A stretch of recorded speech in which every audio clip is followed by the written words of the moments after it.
Greetings, everyone. It's Brother Motam Wanedi sharing the authentic truth brought to us by Zulula 100, the only teacher. So today the teaching I will share in English is going to be regarding no one suffers in hell. In bracket, will the lake of fire and sulfur be eternal? Because when you go in the so-called churches and when you even online, YouTube, Daily Motion, and so on, many people will come up with some testimonies saying that they went in hell, they saw people suffering in hell, or even when we share the truth, the teachings, some people will come in the comments and they'll write down, repent or you'll go to hell, and so on. But they come up with their lack of knowledge, with their lack of understanding. They try to scare people when they themselves, they don't even know what hell is. What is hell? What is the Sheol, the state of the dead? Are people suffering in hell? If the people who sin, who kill people, who lie, and so on, when they die, do they automatically go in hell? And is that hell a suffering place? Are they burning constantly, eternally? Some people will claim that they burn and their skin, their body will grow back. Basically, their flesh will grow back and burn again. So it's a perpetual circle where it'll grow and then they'll keep burning. Is that place real? Is it true? Is it biblical? That's what we are going to see today. Now, when we go in Genesis chapter 37, verse 35, it says, all his sons and daughters came to comfort him, comma. So here in the current classic of the Bible is regarding Abraham, because he was told that his son died. So some of his son and his daughter came to comfort him, but he refused to be comforted, period. No, he said, I will continue to mourn until I join my son in the grave, period. English Standard Version. No, comma, I shall go down to Sheol to my son. So here you're told that he says that he will go down to Sheol. What is the Sheol? The Sheol is the state of the dead. When we go in Amplified Bible, I will go down to Sheol, in bracket, the place of the dead, in mourning for my son. Brampton Septuagint translation, I will go down to my son mourning to Hades. So Hades is the Sheol, is the state of the dead. Now in the Dual Rhyme Bible, it says,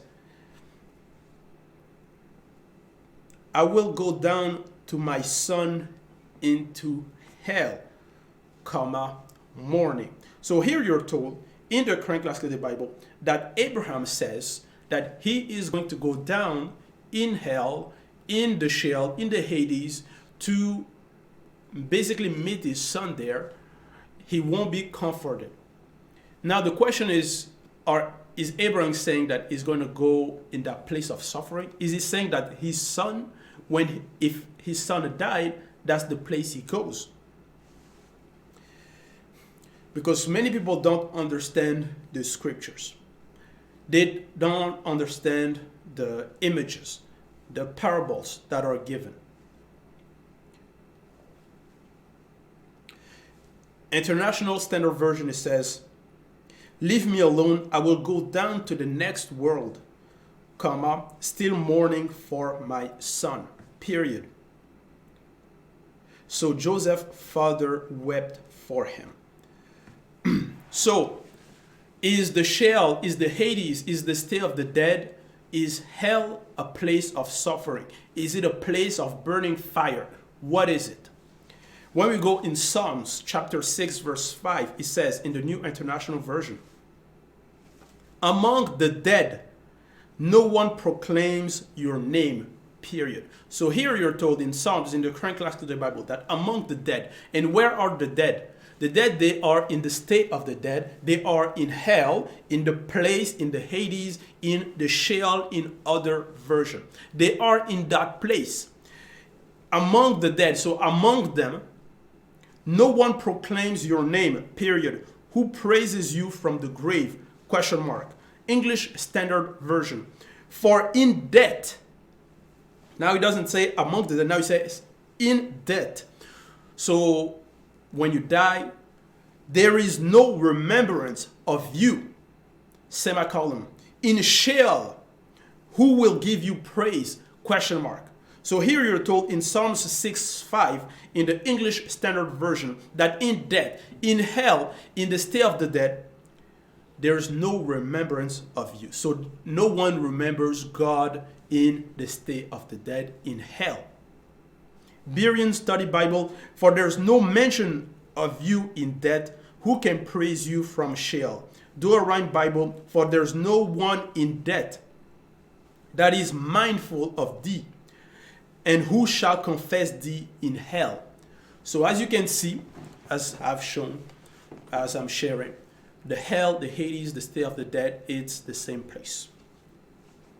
And you're told that in that place, no one remembers God. Now, then, the question is there two hell? Because if people in their notion, they will think that no, hell is a place where you suffer, where you burn, where you're basically in constant pain and suffering, in torment. Well, we know that Abraham is not the place that he's going to go. He's not going to go because he was a patriarch.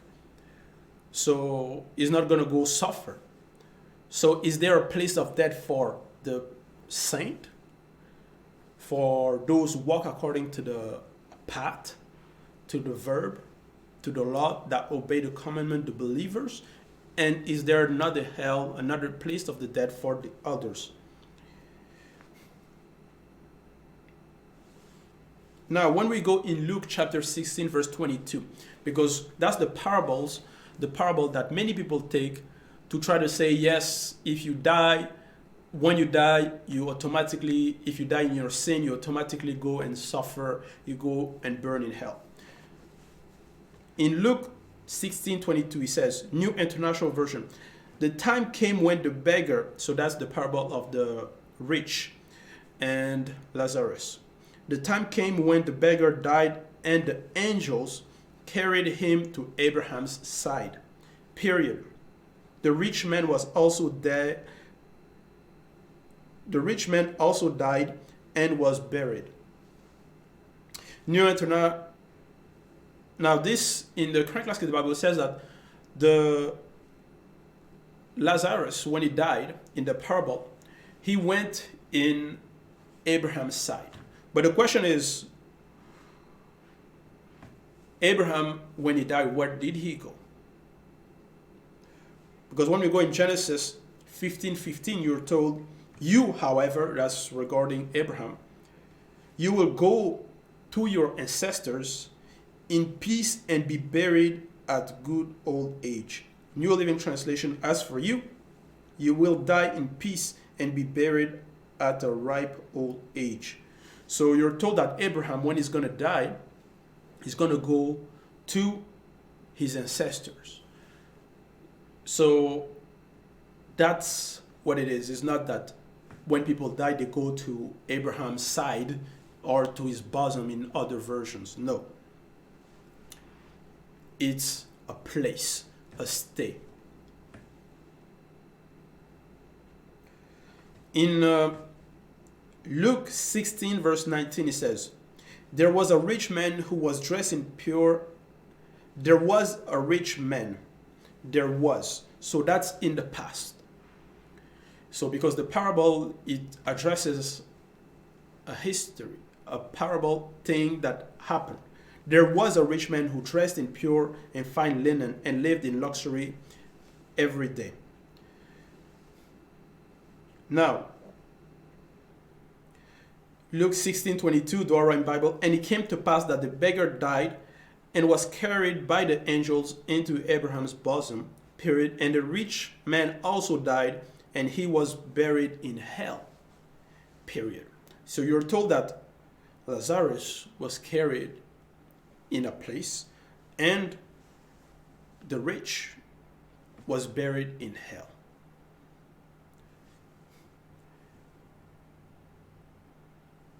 Luke 16:23, New International Version. In Hades, where he was in torment, comma. So here in the parable, in the current classic of the Bible, you're told that in Hades, that so-called rich was in torment. He looked up and saw Abraham far away. So it's a place, but he's able to see above him. So you're in, according to the Bible here. So he's suffering. They say he's in torment, but he's able to see above him. Saw Abraham far away with Lazarus by his side. So he's able to distinguish, he's able to see, he's able to think in this parable. New Living Translation. And he went to the place of the dead. There in torment he saw Abraham in the far distance with Lazarus at his side. Amplified Bible. In Hades, the realm of the dead, being in torment, he looked up and saw Abraham far away and Lazarus in his bosom. Paradise, in bracket. So the question is, if you're in hell, are you able to see paradise? So that rich man was conscious. Because you're told in verse 24, so he cried out, Father Abraham, have mercy on me, and send Lazarus to dip the tip of his finger in water and cool my tongue, for I am in agony in this fire. So that's the verse that many people will take of the parable to say that, you see, when you die, if you die in your sin, you go in hell in the place of fire and you suffer there. In that parable, that rich cried out to Abraham and talked. And he said, have mercy on me. So he recognized Abraham and he says, have mercy on me. And send Lazarus to dip the tip of his finger in water and cool my tongue. So he had the knowledge that, according to him, that if Lazarus dipped the tip of his finger in water and cool my tongue, so he has the notion of cooling, the notion of a certain science, that water can soothe him of his condition. But Abraham answered, child, remember that during your lifetime you received your good things, while Lazarus received bad things. Period. So here you're told that Abraham told him to remember. So in that place of torment that he is, according to the current classic of the Bible, he's able to remember his life is on earth. What he did on earth, he's able to remember his brothers. That's why he's even said, then in verse 27, then I beg you, Father, he said, send Lazarus to my father's house, for I have 5 brothers. Let him warn them so they will not end up in this place of torment. So you're told that that rich has the notion of his brothers that were still alive and wanted them to be saved. So he had need, he had desires, he had a certain type of love for his brothers. He wanted to save them. Now, when we go in Ecclesiastes chapter 9, verse 5, he says this, for the living know that they will die, the living, the people who are alive, who are on earth, like the brothers of that so-called rich guy in the Bibèl, in the Bible, in the parable. For the living know that they will die, so they have the knowledge, they can learn things, they can think, they can analyze, respond, they can talk, and so on. But the dead know nothing. Period. But the dead know nothing. So you're told here in Ecclesiastes chapter 9, verse 5, that the person who died knows nothing. Here we have to understand that that's a certain group of people. So those who die in their sin, and where do they go? They go in hell. The dead, because the definition of hell, for those who don't know, who will say, no, go suffer in hell, and so on, that hell is a place of burning fire, and so on, of torment. That hell is a state of the dead, is a place where the people who have died go. That Hades, that's the Sheol. We've seen that in many translations. And they know nothing in that place. They have no further reward because the memory of them is forgotten. So you're told here that the memory of them is forgotten. Period. Their love, comma, their hate, comma, and their envy have already vanished, comma. So you're told that in the state of the dead, in hell, in Sheol, in Hades, those who have died, they have no love, no hate, no envy. So they have no desire. So if you're burning and you're in a place of torment, you have a desire that, okay, I want it to stop. You see, that's a direct contradiction of the parable where that so-called rich man wanted Lazarus to dip the tip of his finger into water. So he had envy. He wanted something. He had knowledge. But you're told that the dead knows nothing. So they don't even know science. They don't know the notion of water, of the finger, or dipping. No, they don't know nothing. Their love, that so-called rich guy had love for his brother. He wanted them to be saved. So his is a parable. His love were no longer there. Their hate, their envy have already vanished. And they will never again have a share in what is done under the sun. They will never again have a share in what is done under the sun. So they're not conscious of what's happening on earth. How is that rich guy in the parable able to say, no, tell Lazarus to tell my brothers? So he's aware of things that is happening on earth.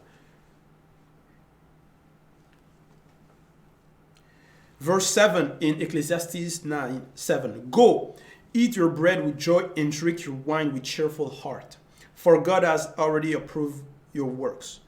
Verse 9. Enjoy your life with your beloved wife all the days of the fleeting life that God has given you under the sun. All your fleeting days.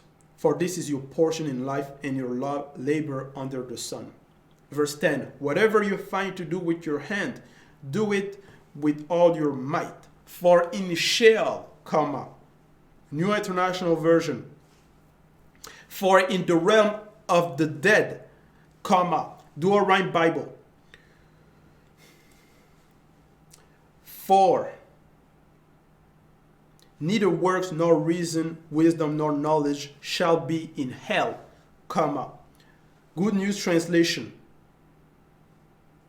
Because there will be no action, comma, no thought, no knowledge, no wisdom in the world of the dead.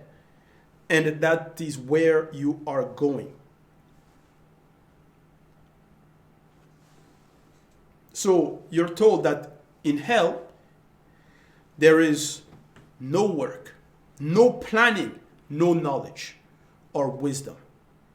So the parable of that guy that wanted, he had a plan in mind. He wanted Lazarus to dip the tip of his finger in water and to put it on his tongue. That's a plan. He's planning. He has wisdom. He's thinking. He has envy. He wants. but there's no work, no planning, no knowledge or wisdom. New International Version. Douay Bible. Therefore neither work nor reason, comma. You see? If you're in hell and you want your brother to be saved, or you regret your action, that means you have a certain type of reasoning. You're able to reason, you're able to say, okay, if they change, if my brothers who are on earth change their ways, they won't come here. You see, that's a reason, that's reasoning, that's thinking. But you're told that in the state of the dead, there's no reason. None. So anyone that will come, try to scare people with their lack of knowledge and say, no, they had a vision, they saw people suffering in hell, they will come up with the names, they saw this pastor, I saw that guy suffering in hell, I was shown people burning. Those are false vision, false testimonies. Don't, even if it's young children that that comes and say those type of and tell those type of stories. They are lying. They are victims of the false vision, of the false narrative, of the lie. Because when people die, they don't go to suffer in hell. They're not suffering. Their envy has disappeared. They're sleeping. They're unaware. That's what the scriptures, that's what's biblical. Anything else, any other type of testimonies is a lie.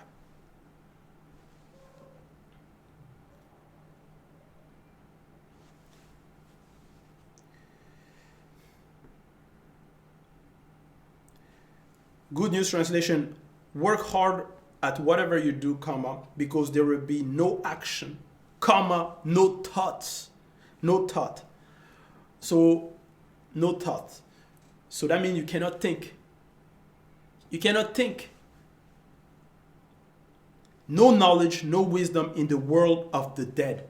And the world of the dead, once again, is the Sheol, is hell.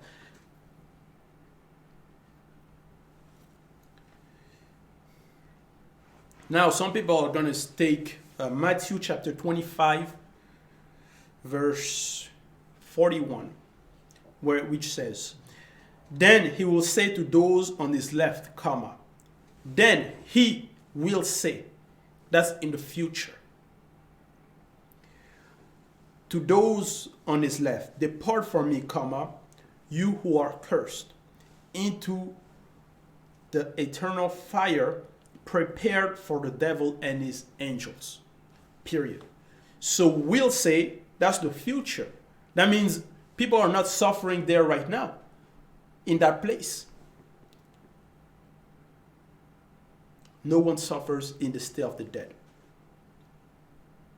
Now, is the punishment, is it going to be eternal?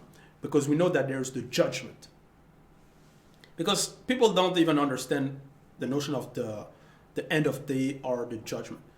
If you're claiming that people, when they die, they go to suffer in hell, and then at the end of the day, at the end of days, they're gonna be risen again, go to the judgment, and then go back to suffer, you see, it makes no sense. It's like, for example, a prisoner. When he's caught, there's the trial, then there's the punishment. Right? We don't, let's say, for example, the death penalty. We're not gonna take him, put him to death, make him suffer, and then judge him again, and then make him suffer again, and then kill him again. I mean, you see?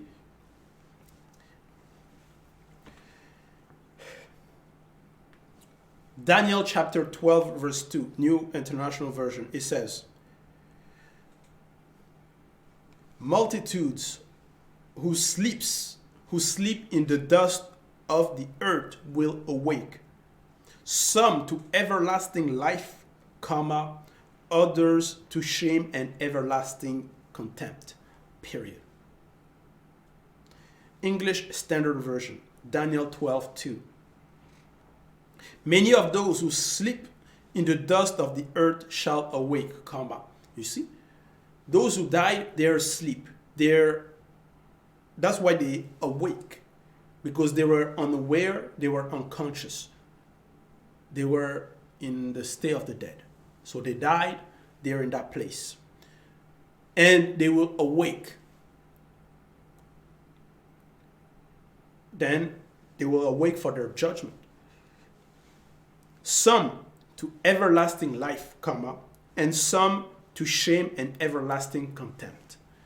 And the shame and the everlasting contempt, that is the punishment.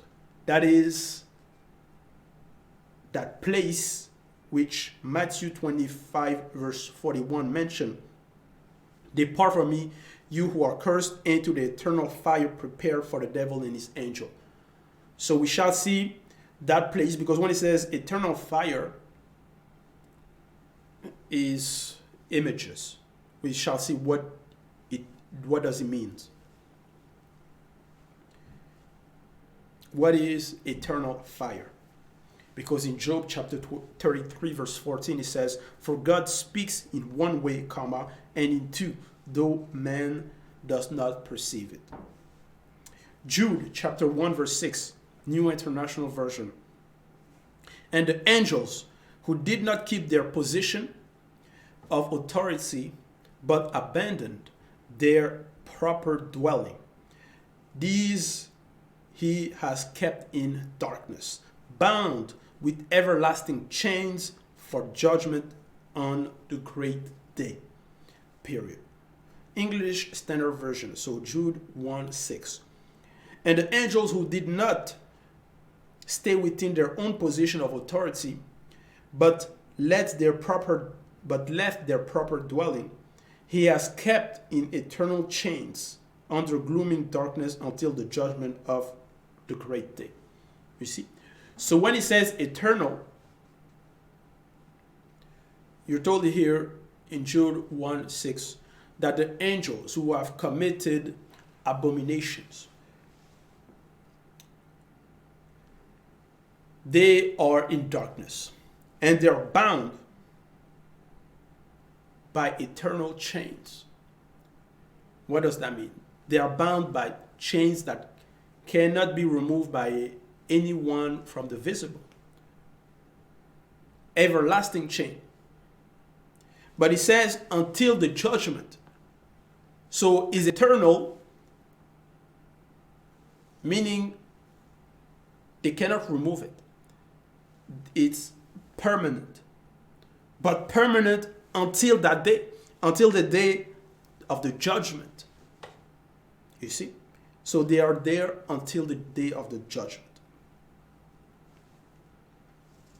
Jude 1:7, New Living Translation. Basically, it means that it's eternal, but the angels of the great order of things can unbound them. Jude 1:7. And don't forget Sodom and Gomorrah and their neighboring towns, comma, which were filled with immorality, and every kind of sexual perversion, period. Those cities were destroyed by fire and serve as a warning of the eternal fire of God's judgment. Berean Literal Bible. Just as Sodom and Gomorrah and the cities around them, having indulged in sexual immorality and having gone after strange flesh, comma, in the manner of them are set forth as an example, undergoing the penalty of eternal fire, period. So here you're told in the Bible that Sodom and Gomorrah were also subject, the cities, to eternal fire. But do we still see the cities of Sodom and Gomorrah burning? No. It's an image. The city, because when we think about the cities of Sodom and Gomorrah, we think about the punishment, we think about the fire. So when it says eternal fire, it's an image. New Living Translation, those cities were destroyed by fire and serve as a warning of the eternal fire of God's judgment. You see, it serves as a warning. In the Good News Translation, they suffered the punishment of eternal fire as plain warning to all. Though Weymouth New Testament, it says, are now before us as a specimen of the fire of the ages in the punishment which they are undergoing. Are now before us as a specimen. You see, so it's an image. It's an example.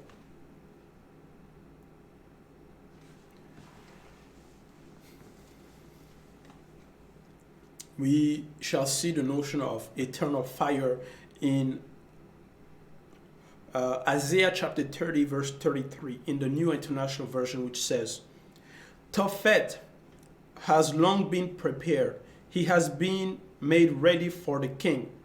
Its fire pit has been made deep and wide, with an abundance of fire and wood, the breath of the Lord, like a stream of burning sulfur set it ablaze. Some people are going to take this verse and they're going to say, you see, there's the notion of an eternal fire, eternal flame.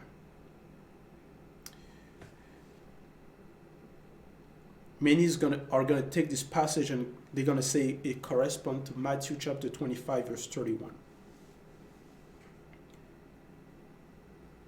When we go in the International Standard Version of Isaiah chapter 30, verse 33, which says, For the fire pit has long been prepared. Truly it is for the king. It will indeed be made ready, and its pyre will be deep and wide, with abundant fire and wood, like a stream of the burning sulfur. The fire pit, it's a place. When we go in Jeremiah chapter 19, verse 11, it says, New Living Translation, Then said to them, This is what the Lord of heaven's armies says. As this jar lies shattered, so I will shatter the people of Judah and Jerusalem beyond all hope of repair. They will bury the bodies in Tophet, the garbage dump, until there is no more room for them. Period. You see? Tophet was a place where they used to bury bodies, where they used to burn bodies. It was like Gehenna. Gehenna is a place where they're burning. That's what Tophet is. So the notion of eternal fire, because we know that in New Living Translation in Jeremiah 19, it says, Jeremiah then returned from Tophet. So Jeremiah returned from that place. So he went in that place. If Tophet, if the fire pit is a place where you suffer, where you burn in hell, well, Jeremiah went there. What was he doing there? And you're told when the Lord had sent him to prophesy, so he was prophesying there. If it's a place of suffering, torment, if it is everlasting suffering and torment, or eternal fire, why are you going to go and prophesy or preach if those people are still going to be suffering and they're not going to come out of that place? You see? That was a city, that was a place that was on earth. It was a place where they were burning people. That's why that place was called a garbage dump, because they used to dump garbage in there and burn it. You see?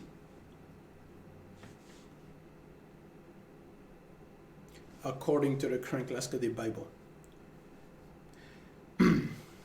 So that's why we have to be aware of the translations and not fall victim. Because, for example, when we go in 1 Corinthians chapter 7, verse 9, in the New International Version, it says, but if they cannot control themselves, comma. So, who is they? Here in the current classical Bible is referring to people who for example, they will see women and they will have desire, and they cannot control themselves. They lust for those women. They want to be married and so on. They want to have a wife. It says here, if they cannot control themselves, comma, if they cannot control their pulsion, if they cannot control their needs, they should go ahead and marry, comma. It's better to marry than to burn with passion. New Living Translation, it's better to marry than to burn with lust. You see?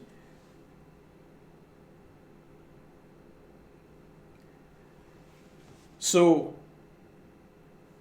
if you only stop by the letter, by the words, you're going to say burn with passion, or just burn in 1 Corinthians 7, 9. Now, let's go in another version in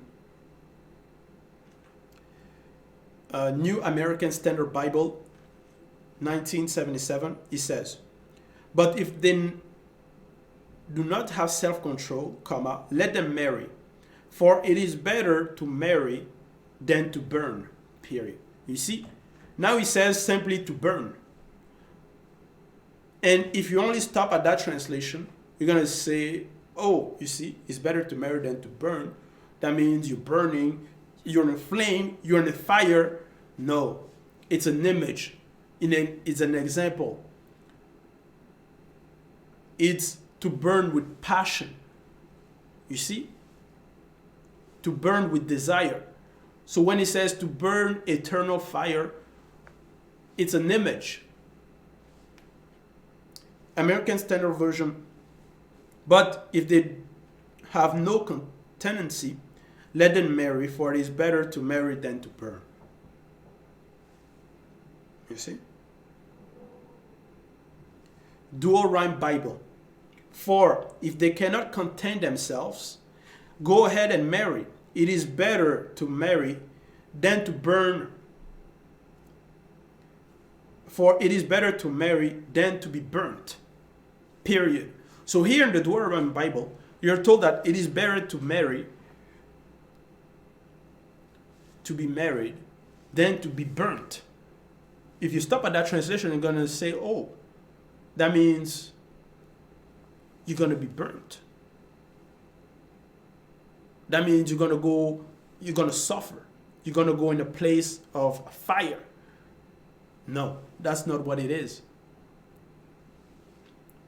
Don't fall victim of the translations.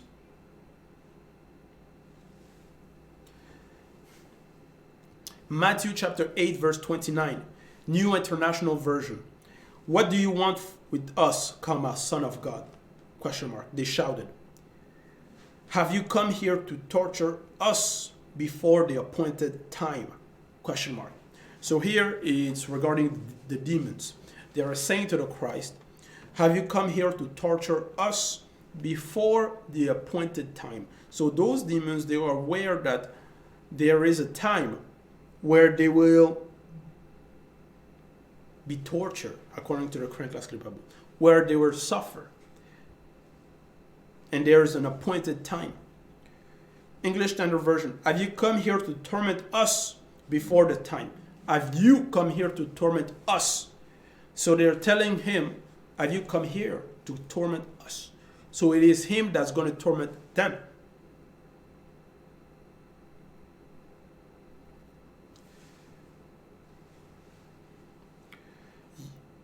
Revelation chapter 20 verse 10, it says, New International Version, and the devil, who deceived them, was thrown into the lake of burning sulfur, where the beast and the false prophet has been thrown. Period. They will be tormented day and night forever and ever. Period. So, first, the demons told him in the current class of the Bible that, have you come here to torment us, to make us suffer? Before the time. So they're saying that it is him that is going to make them suffer, that is going to torment them. And you're told in Revelation 20 verse 10 that the devil and the false prophet, they will be tormented day and night forever and ever. Day and night. So there's the notion of day and there's the notion of night. So the question is then, is Christ going to be there torturing them day and night? So the time going to pass every day, every night is going to be torturing them forever and ever. That is going to be what he's doing, afflicting them.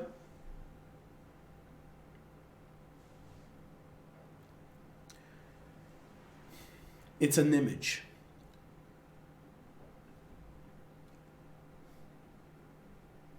When we go in Revelation chapter 14 verse 10, it says, in the New International Version, they, too, will drink the wine of God's fury, which has been poured full strength into the cup of his wrath.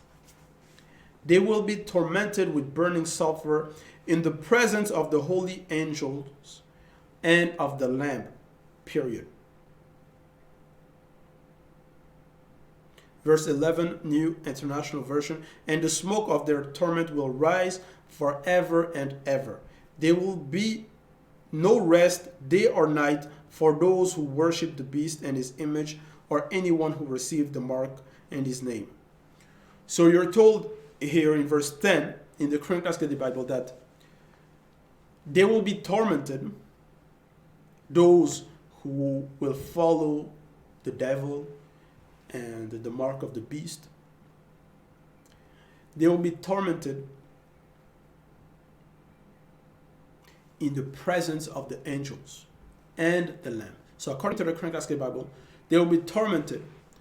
The Christ, in the presence of the Christ, in the presence of the angels, they're going to be there day and night, and they're going to observe how those people are being tormented. Now, when we go in Revelation chapter 22, verse 3, it says, New International Version, no longer will there be any curse, period. The throne of God and of the Lamb will be in the city, and his servant will serve him. New Living Translation, no longer will there be a curse upon anything. For the throne of God and of the Lamb will be there, and his servant will worship him. Verse 4, they will see his face, and his name will be written on their forehead. Verse 5, there will be no more light, no more night. They will not need the light of a lamp or the light of the sun, for the Lord will give them light, and they will reign forever and ever. So here you're told that those who will be saved will be in the presence of the Lamb. And so they will be in the presence of Christ. And you're told that there won't be day or night. But you were also told that the so-called Christ and the so-called and the angels will day and night be assisting how those people are being, the other people will be tormented. The devil and the false prophet and those who have the mark of the beast.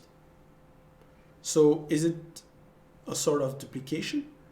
Is it going to be with those who are saved? Or is it going to be torturing the devil forever and ever? Confusion. Revelation chapter 20 verse 14. Because it is images and people don't understand. Because they are not mandated to explain the scriptures. Even if the scriptures, there's translations, there's error, mistakes, contradictions, they still cannot explain what they're reading. Revelation chapter 20 verse 14, Berean Study Bible, it says, "Then death and Hades were thrown into the lake of fire, period." This is the second death, the lake of fire. So here you're told that death, we know that death is a notion.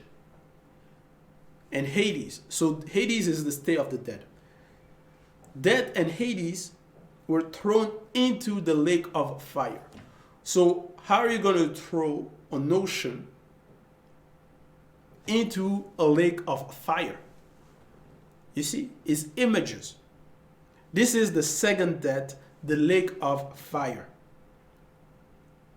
So, because if you die on earth, that's the first death. That's the death. And then you go to the state of the dead. And it says, the death and the Hades were thrown out into the lake of fire, period. This is the second death. Aramaic Bible in plain English, and death and Sheol were cast into the lake of fire, which is the second death. So you were told that Satan was thrown out, will be thrown out when we go in Revelation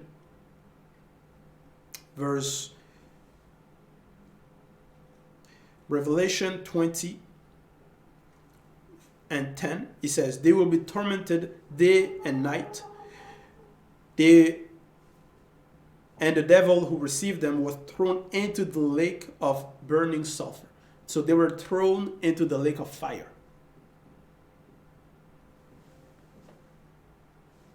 And later you're told that the death and Hades were thrown into the lake of fire. So Satan is thrown into the lake of fire, and death and Hades is also thrown into the lake of fire. Now, is death and Hades, the Sheol, is it someone for it to be thrown into that lake of fire? Because we know in Job that Satan is the firstborn of death.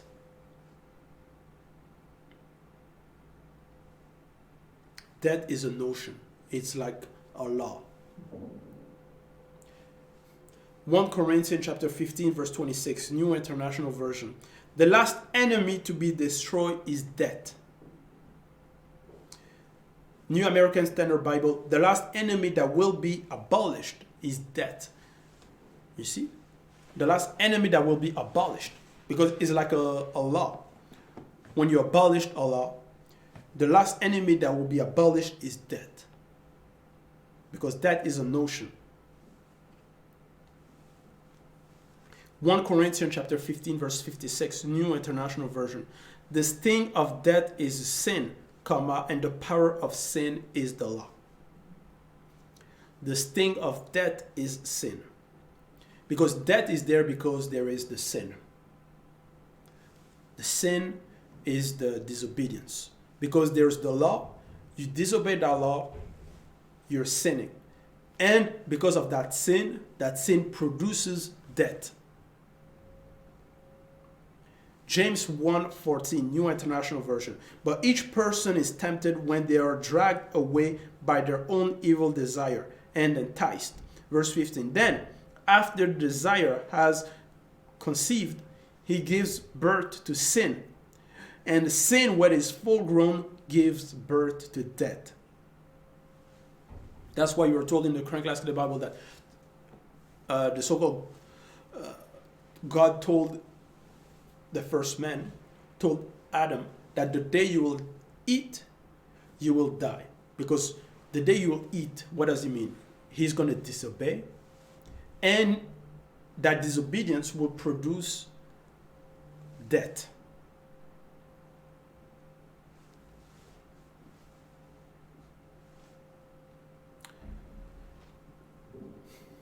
And you're told that death is going to be put in the place of burning fire. So the fire,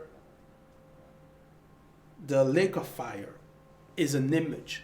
It's not that you're going to be burning, your flesh is going to be there burning all the time. No. So is death a person? Because you're told death, or we also go there.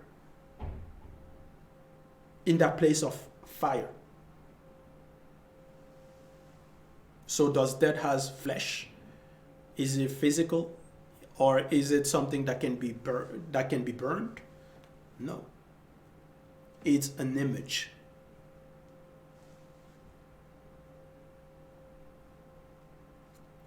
Now,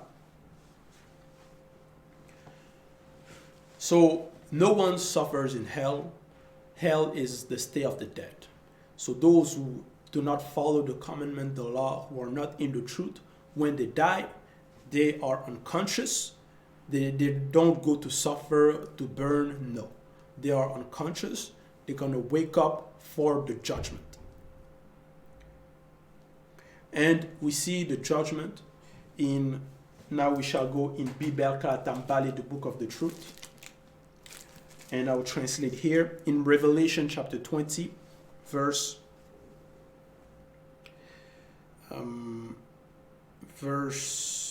12. Verse 12 to 14. Then I saw several Jopelebipiti throne, supreme powers, alimented by the great all, and the mysterious entities in charge of conscious judgments, which were between them, period. Each of the mysterious entities in charge of conscious judgment represent the opposite of the sin committed by each accused, period. Thus, the earth and the universe visible for those of the visible, disappeared from the visible in front of their face, and no place was found for them anymore. Verse 13, the dead who were thrown or cremated, and those who died in the seas and oceans came back to life, through a secret passage of the Mudimakwedi, in bracket, stay of the dead.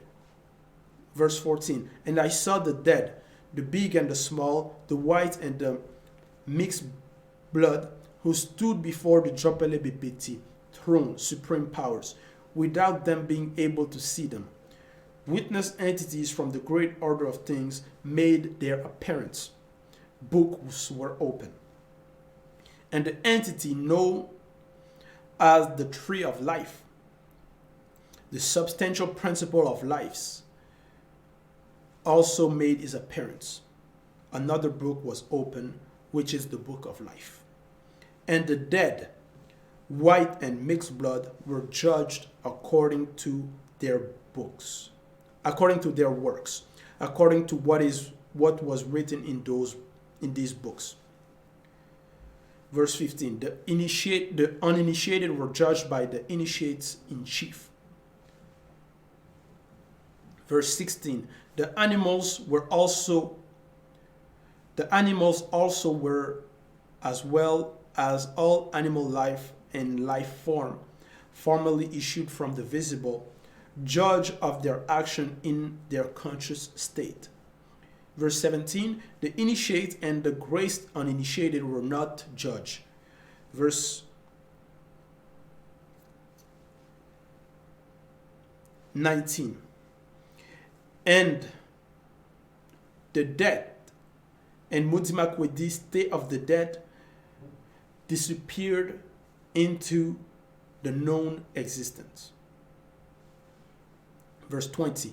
Anyone among men who was not approved by the entity known as the tree of life, the substantial principle of lives, book of life, the substantial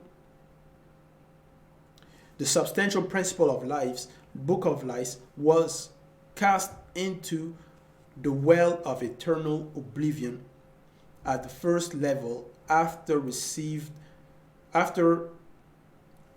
having received the non-visible punishment of punishment in torment of torments. You see? So the punishment is after the judgment, after the books were opened.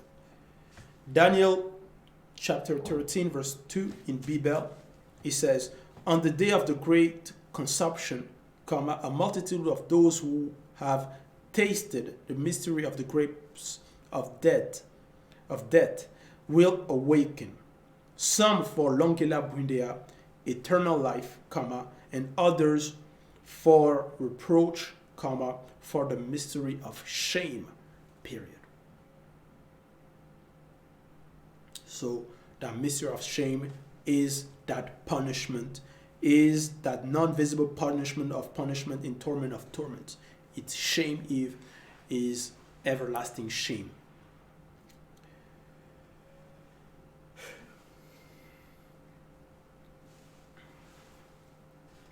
That's the notion of everlasting shame, of punishment. That's mentioned in the current Bible. Now, when we go in Ecclesiastes chapter 12 verse 4 in Bibèl, it says,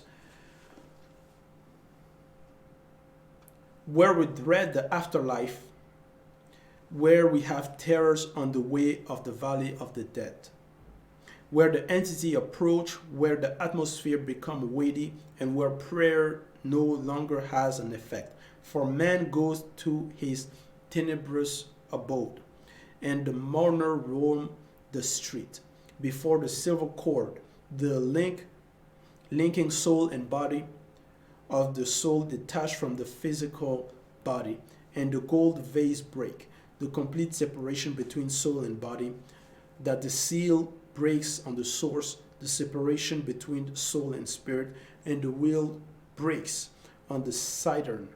The Dibao Ophanim comes to recover the spirit of man before the physical body returns to the earth, as he was. And the spirit, after being purified by the Dibao, returned to the initial place of the spirit of man in one of the dwelling of the non-visible. This spirit is not the original and perfect breath which took the form of the visible moto.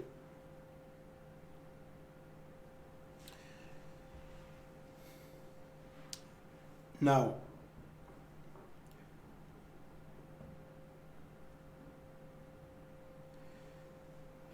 that's when people die, they go in the state of the dead, the Muntimakwedi. And in the Muntimakwedi, there's a department, there's for those who walk according to the path of righteousness, and there's those who are unconscious.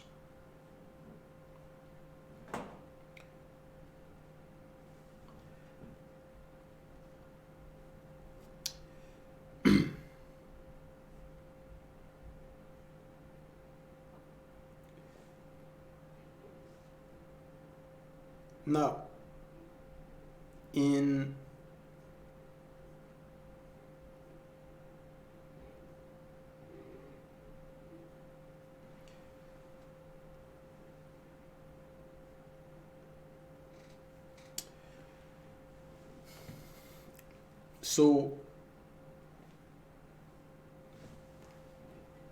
and after they died,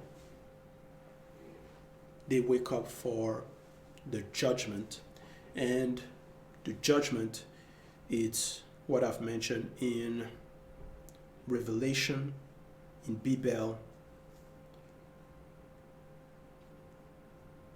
in Revelation 20, verse 12 to 20.